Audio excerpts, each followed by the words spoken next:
when people stop having problems, they focus on ambitions. And ambition is based on two words, be and have.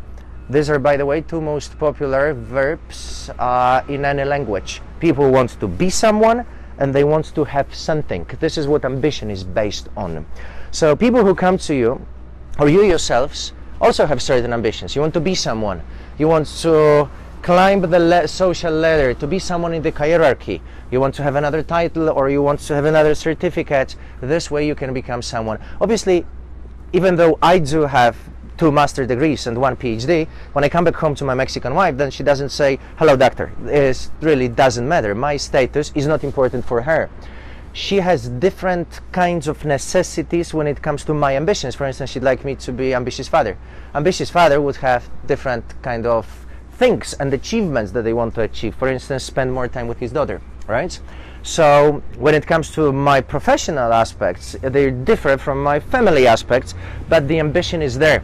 And it's interesting because if you talk about a level of motivation when it comes to ambitions, you need to imagine the future and you need to plan.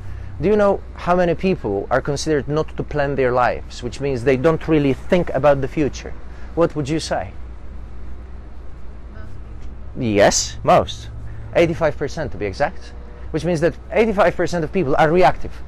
Whatever comes is what I get. They don't really think that they can construct reality, because we can control the future. We can imagine the future. There's no boundaries in it.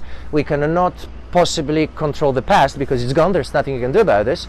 With present moments, well, we can only react to it. If it's raining, then I'm wet. If the sun is shining, then I turn red because of my skin complexion. I will change into a shrimp, right? But this is what happens in reality.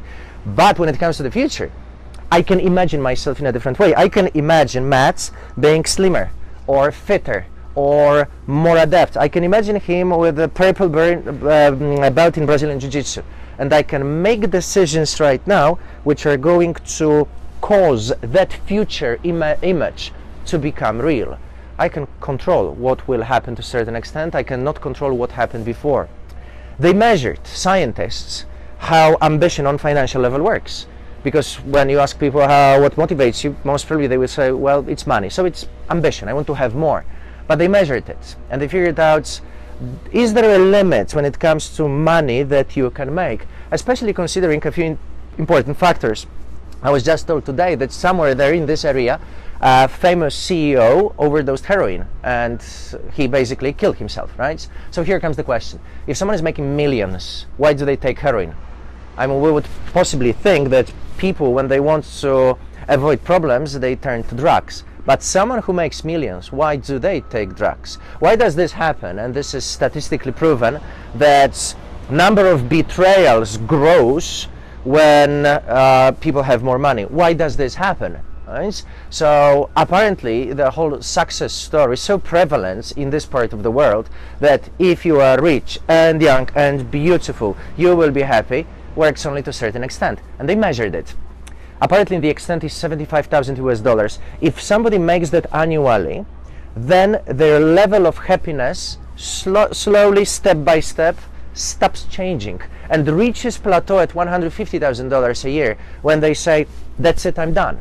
Because if you sleep in a bungalow or in a tent, then obviously if you go to any kind of home or apartment, even if it's in a very bad location, then you're gonna say, okay, so this is a huge change, it's transformation.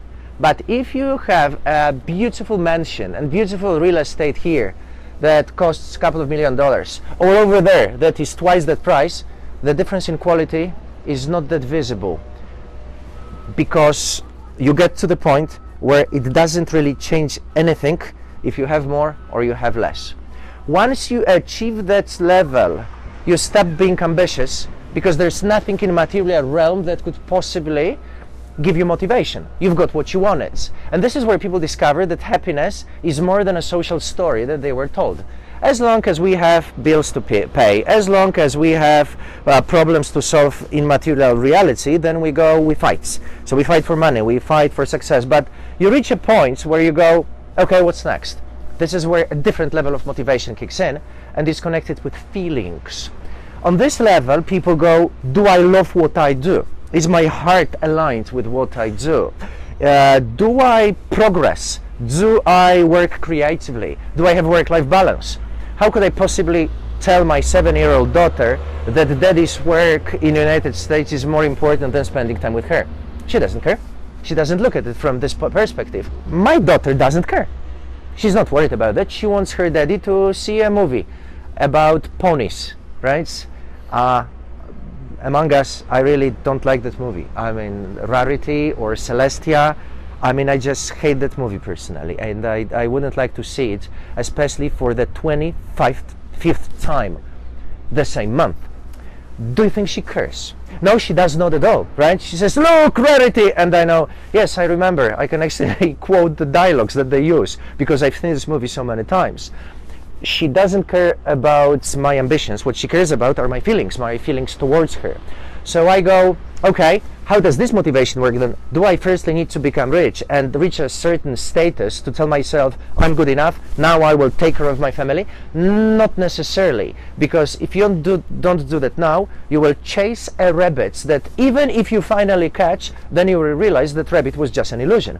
So you go, how about adding to my work, to my everyday life, certain things which I know that will be very important for me sooner or later, like for instance aligning my heart with what I do. Why do I love what I do? What am I passionate about when it comes to doing this?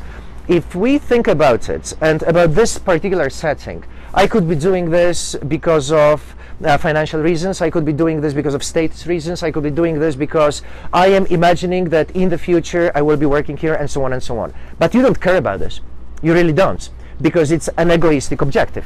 When it's for me, it doesn't touch others. But if I think about the fact that this very speech can impact you on a different level, how can I make sure that I improve the quality of life? How can I connect with him because he speaks Mexican and I speak Mexican as well because my wife is Mexican? How do I individualize this very situation and context? Then I become someone important, and it's my choice. And the choice is not to use the reality in order to grow my bicep and say I am finally good enough, I will be accepted by people that I don't really care about on social level because I will get more clicks on Facebook. What does matter, however, is what I do for you because you're here now. And if you get this and you use it later and you tell your family members that you love them, maybe because you were inspired by this, maybe they will feel better about themselves, and when they do, maybe in 20, 30, 40 years your children will open another Google or another Apple. Can you prove that it's not going to happen? No, you cannot. Can I prove that it's going to happen? No, I cannot. But what I am absolutely sure about is that if I think this way, I get connected on a completely different level, on the level of my heart. And this is where something more important kicks in. Am I creative in what I do? It's very easy to get lost in mundane tasks because every day you have to make phone calls, you have to close the sale, you have to talk to clients, and sometimes clients moan and sometimes clients are problematic. So you get lost in everyday routine. But if you connect your heart to it, then you go, okay, what am I really doing with this client? And then you say, I'm selling insurance. Not necessarily. You're selling them safety, and because you sell them safety, they can focus on loving their family members rather than every day telling them, what if we lose our house, what if we have no money to pay the mortgage, what happens if I get sick, what happens if I die. Contaminating and poisoning their family members who, even though don't have this type of problems, are still influenced by how they behave. Once you realize what you're truly selling or doing, then you become more important for yourselves. Nothing really happens on material plane. You still do what you did and you still have these everyday tasks. But now once you do them, you completely change your approach to what you're doing. It's a speech, right? Not necessarily. Maybe it's inspiration for your kids. It's a speech, right? Not necessarily. Maybe someone right now, somewhere that is watching and saying, well, this is an amazing thing. I was lazy all my life and these guys are working on the porch. I should do something about myself. Maybe right now we're inspiring someone who even come towards us. Maybe there's going to be someone who will see this presentation later and they decide to change their lives.